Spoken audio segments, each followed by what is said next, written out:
PTI दौर में मईशत के साथ खेल खेला गया, मुल्क को संभालने में हमें 2 साल लगे। वज़ीर आला सिंध मुराद अली शाह का कराची में तकरीब से खिताब, कहा बिसाक़े जमहूरियत में जजेस की सिलेक्शन का तरीक़ाकार तय है। पहले सहाफ़त का स्टैंडर्ड हाई होता था, अब हर मोबाइल वाला सहाफ़ी है। हम सहाफ़त को रियासत का चौथा सतून समझते हैं। बेनज़ीर भुट्टो शहीद ने यहाँ से आमरीत के खिलाफ आवाज़ उठाई। सहाफ़त के गलत इस्तेमाल के नुकसानात हो रहे हैं, मीडिया पर भारी जिम्मेदारी है वो आवाम तक असल हक़ाइक़ पहुँचाए।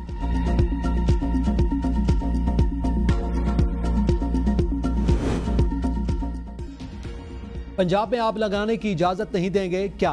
पंजाब पुलिस के जवानों की जानें मुफ्त में आई हैं। पंजाब में उनके एहतजाज के कॉल पर कोई नहीं निकला। खैबर पख्तूनख्वा से लोग लाए गए।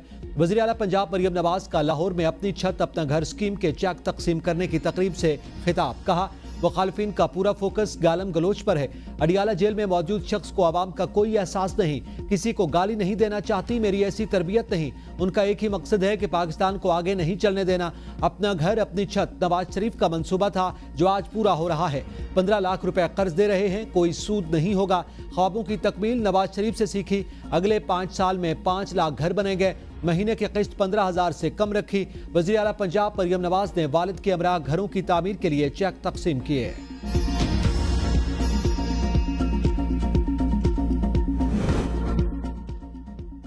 आर्टिकल 63A की तशरीह के केस में पीटीआई का बेंच की तश्कील पर एतराज मुस्तरद। वकील अली जफर ने कहा पहले यह फैसला किया जाए कि बेंच कानूनी है, उसके बाद ही मैं दलाइल दे सकता हूं।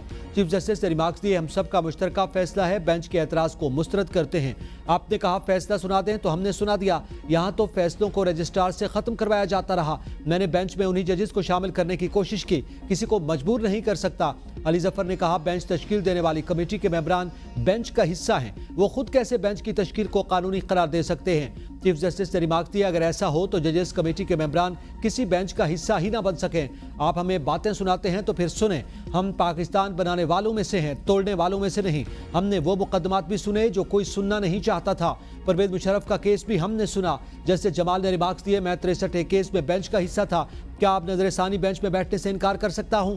क्या ऐसा करना हल्फ की खिलाफ वर्जी नहीं होगी? अली जफर ने कहा मुझे बानी पीटीआई से केस पर मुशावरत करनी है। जस्टिस नईम अख्तर अफगान ने कहा आप कल भी मुलाकात कर सकते थे। चीफ जस्टिस ने रिमार्क दिए आपने मुशावरत करनी थी तो कल बताते, अदालत कोई हुक्म जारी कर देती। माजी में वीडियो लिंक पर बानी पीटीआई को बुलाया गया था, वकला की मुलाकात भी करवाई थी।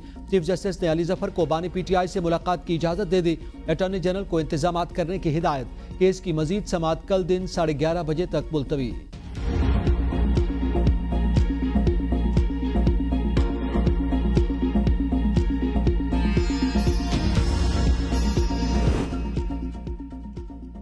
आर्टिकल 63A नजरसानी केस की समाअत में पीटीआई वकील मुस्तफैन काजमी की चीफ जस्टिस से शदीद तल्ख कलामी। जस्टिस फाइज ईसा ने हिदायत दी आप बैठ जाएं वरना पुलिस को बुला लेते हैं। मुस्तफैन काजमी ने कहा कि आप कर भी यही सकते हैं। ये 5 रुकनी लार्जर बेंच गैर आईनी है। बाहर हमारे 500 वकील खड़े हैं, देखते हैं कैसे हमारे खिलाफ फैसला देते हैं। चीफ जस्टिस को पीटीआई वकील को कमरे अदालत से बाहर निकालने का हुक्म। रिमार्क्स दिए बैरिस्टर अली जफर साहब ये क्या हो रहा है? आप आए और हमें बेइज्जत करें, हम ये हरगिज बर्दाश्त नहीं करेंगे। आईनी तरमीम लाने से पहले सुप्रीम कोर्ट के फैसले का इंतजार। तरमीम इसी हफ्ते या अगले हफ्ते के शुरू में लाए जाने का इम्कान। नवाज शरीफ ने लंदन जाने का प्रोग्राम मौखर कर दिया। कायद नून लीग का इसी हफ्ते लंदन जाने का प्रोग्राम था। जराये के मुताबिक आईनी तरमीम का मामला हल होने के बाद नवाज शरीफ लंदन और अमरीका जाएंगे।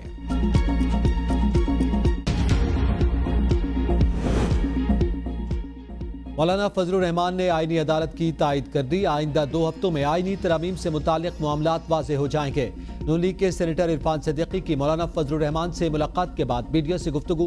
कहा मौलाना फजलुर रहमान के इलेक्शन से मुताल्लिक तहफ़्फ़ुज़ात हैं। सरबराह AUI पार्लियामेंट का हिस्सा हैं, वहाँ अपनी राय देते हैं। मौलाना को पार्टी का अमीर बनने पर मुबारकबाद देने आया था। उनके साथ 2 दहाइयों से ताल्लुकात हैं।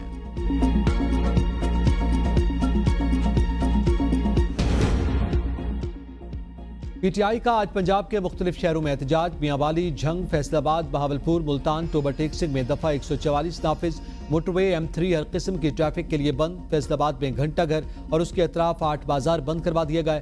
पुलिस की भारी नफरी तयनात। विफाकी दारुल हुकूमत इस्लामाबाद में रेड जोन सील। आज रात बरी रोड को मुमकिन तौर पर बंद करने का फैसला। रावलपिंडी से बाहर जाने वाले बेशतर रास्तों को कंटेनर्स लगाकर सील कर दिया गया। पंजाब में दफा 144 नाफिज करने का इकदाम। लाहौर हाई कोर्ट में चैलेंज। हुकूमत का डी चौक में एहतजाज पर पीटीआई के खिलाफ सख्त एक्शन का फैसला। पीटीआई को तमाम लवाजमात पूरी करने पड़ेंगे वरना उनके लिए अडियाला के दरवाजे खुले हैं।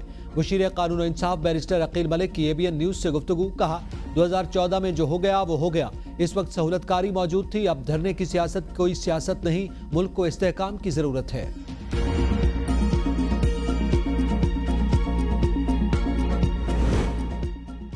4 अक्टूबर को हर सूरत डी चौक पर एहतजाज होगा। हमने मुकम्मल तैयारियां कर रखी हैं। कुछ लोग कोशिश कर रहे हैं कि मैं चेयरमैन पीटीआई न रहूं। बैरिस्टर गौहर की मीडिया से गुफ्तगू। कहा जजेस के तबादले मर्जी के खिलाफ किए जा रहे हैं, आईनी तरामीम की मुखालफत करेंगे।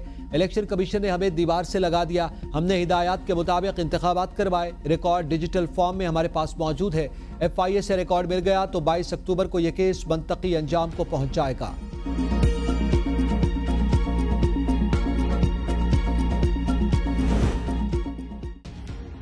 इस्लामाबाद के 3 हलकों के इलेक्शन ट्रिब्यूनल मुंतकली का केस इलेक्शन कमीशन ने अंजुम अकील, तारिक फजल चौधरी और खुर्रम नवाज की दरखास्तों पर ऑर्डर जारी कर दिया। कहा दरखास्त गुजारों की जानिब से उठाए गए सवालात का दरखास्त देखे बगैर फैसला नहीं किया जा सकता। इलेक्शन ट्रिब्यूनल हलकों से मुतालिक इलेक्शन दरखास्तों का असल रिकॉर्ड इलेक्शन कमीशन को फराहम करे।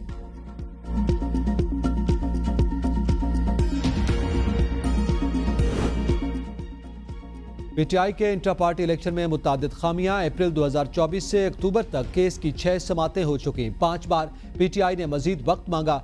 हर बार समात मुलतवी करने की दरखास्त की। इलेक्शन कमीशन का एलामिया जारी। कहा आज की समात में भी पीटीआई ने इल्तिबा की दरखास्त की। सुस्त रवि और ताखिर की तमाम तर जिम्मेदारी पीटीआई पर है।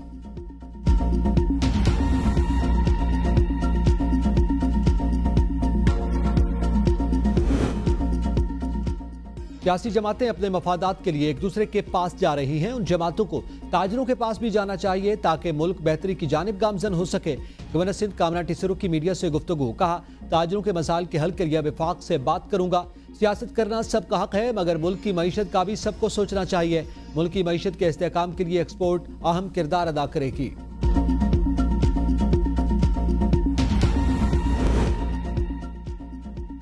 पाकिस्तान में सियासत की कुंजी आज भी बानी पीटीआई के हाथ में है। मौजूदा सियासी अदम इस्तेहकाम पीटीआई के इंतखाबी मैंडेट को तस्लीम न करने का नतीजा है। परवेज इलाही की मीडिया से गुफ्तगू। कहा हर सच्चे पाकिस्तानी की तरह मैं और मेरी फैमिली मजबूती से बानी पीटीआई के साथ खड़े हैं। बानी पीटीआई आवाम के दिलों में बसते हैं। आवाम खुद ही अपने हीरो के लिए बाहर निकलती है। कारकुनों पर जितने मर्जी झूठे पर्चे करवा लें, जुल्म के बादल छटने वाले हैं। आईनी अदालत का जज कोई भी बने, हमें एतराज नहीं। बिलावल भुट्टो चाहते हैं आईनी अदालत पर सबका इत्तेफाक पैदा हो। लाखों की तादाद में मुकदमात ज़ेर इल्तिबा, लोग बरसों फैसले के मुंतज़िर रहते हैं। वज़ीर इत्तलात सिंध शर्जील मेमन की प्रेस कॉन्फ्रेंस। कहा आसिफ जरदारी को 12 साल तक जेल में रखा, इंसाफ नहीं दिया। एक शख्स के लिए रिलीफ की फैक्ट्रीज खोल दे गए। जिन लोगों ने इदारों पर हमले किए आज वो उनके आंखों के तारे बने हुए हैं। बानी पीटीआई को लाडलापन की वजह से रिलीफ मिलता रहा।